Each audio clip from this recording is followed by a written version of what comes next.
Praise the voice of the people. Good afternoon, everybody. Hey, welcome to It's Current Event Monday, and I'm Pastor Mike Reeves, and thank you again so much for being a part of the show today. A lot to talk about as we shared with you as related to the bombings in New York and New Jersey. Ahmed Khan Rahami, the man suspected in bombings in New York and New Jersey, is now in custody after shootout with police, according to CNN. And the shootout happened in Linden, New Jersey, a local and federal law enforcement official said, and the man wanted for questioning in connection with bombings in New York and Seaside Park, New Jersey, is also believed to be connected to the pipe bombs found in a backpack Sunday night in Elizabeth, New Jersey. Rahami has been added to key terror watch lists to prevent him from trying to leave the country. News resources are saying that he was wounded in the shootout, believed that he may have been shot in the leg by police, and a couple of police officers also were wounded in the shootout. So pretty much that's where we are. A lot of things happening today. Today, in our first hour, we want to tackle something that I think is very important. And if you've not been involved or been touched by the prison system, the judicial system, count yourself quite fortunate and blessed.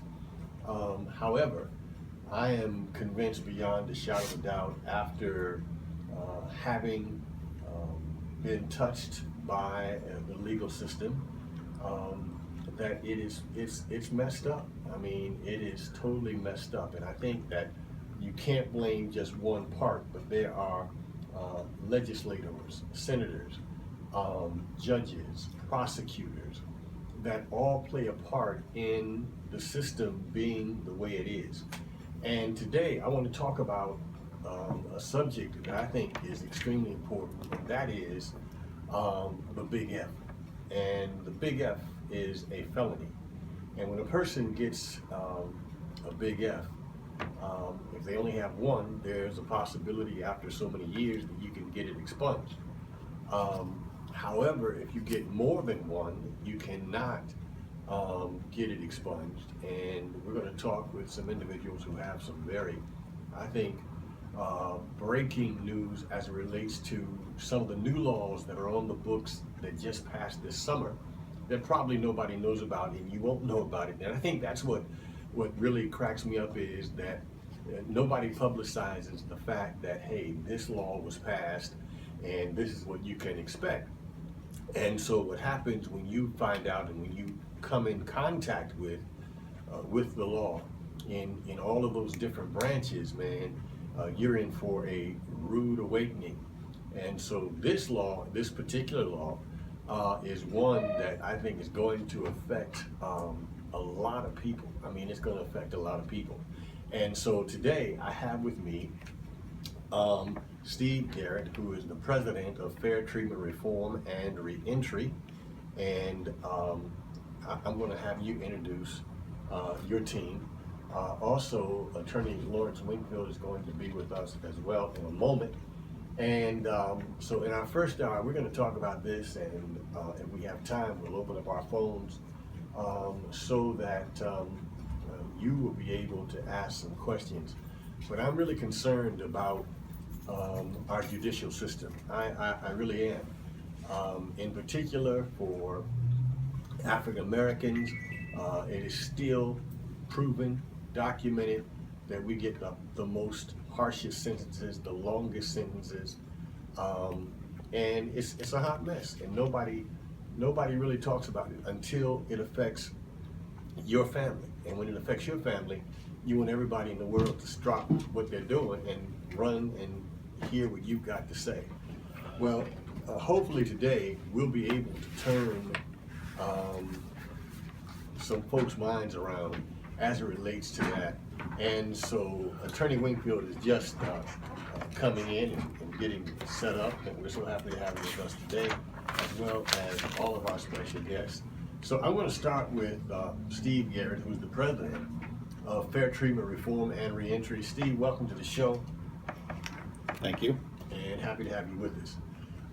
What is Fair Treatment and Reform and Reentry? We're an organization, going to be a nonprofit organization that networks with the ODRC, Department of Corrections, lawmakers, and other organizations to help bring about reentry reform. And we also want to reduce recidivism and collateral sanctions, which a lot of people don't know about. Now, when you talk about collateral sanctions, what do you mean? That's where you were convicted of a felony, then you cannot become a doctor, you can't become a nurse, there's all insurance agent, and you have all these collateral sanctions such as housing, can't get certain jobs because of the type of jobs they are, and knocks you out of almost 50% of jobs. Yeah. Yeah. You know, so that's a new term. I had not heard it in that light before. Mm-hmm. There's a new White House report that came out in April this year, and they were showing there's over 26,000 collateral sanctions across the U.S. against felons. Felons. Yep. And I guess my question has been, you know, if it was your child, would you beat your child over and over for the same crime or for the same thing? Mm-hmm. And, you know, to me, you'd be in jail for child abuse, you know? And so when I look at felons who've paid their debt to society, Mm-hmm. you would think that after I got out, I kept my nose clean. I did what I was supposed to do. And 20 years later, I'm still held back. That doesn't make sense to me. And that's why I said in my earlier statement that I think the legal system is screwed up. You know, I can't say it any nicer than that. I think it's just screwed up. And it starts with legislators who's passing some crazy laws on the basis of, hey, you know what? I'm the Donald Trump said it. I'm the law and order candidate. You know, well, you know, I think that when you look at this stuff, I think that there has to be some mercy in it. You know, we're looking at bam, you know, 3 strikes you're out. End of story. And we get all these papers. We look at bureaucracy and we see the papers. But when you see a face and you get to know their story and how they got to be that way, and for me, I have my ideas. I think mental health is at a premium in this country, which I think, you know, that it shouldn't be. I think mental health should be probably at the top of the list because it concerns so many different things. But anyway, I want to hear from you. I could talk forever on this, but I really want to hear from you. And you were talking about a law that was just passed by Senator Hughes back in the summer. June, yeah. And what was that all about? It's Senate Bill 97, and it's creating a Violent Career Criminal Act here in Ohio. And in it says if you get 2 violent felonies within 8 years apart, and you are considered a violent career criminal. And it also tells in the language of the bill that the judge shall impose the maximum sentence, and also shall impose an additional up to 2 to 11 years. And then it says that the offenders are not eligible for any good time, judicial release, or anything relief-wise. Then it's like I have to do day for day. It's like a 2 strikes and you're out.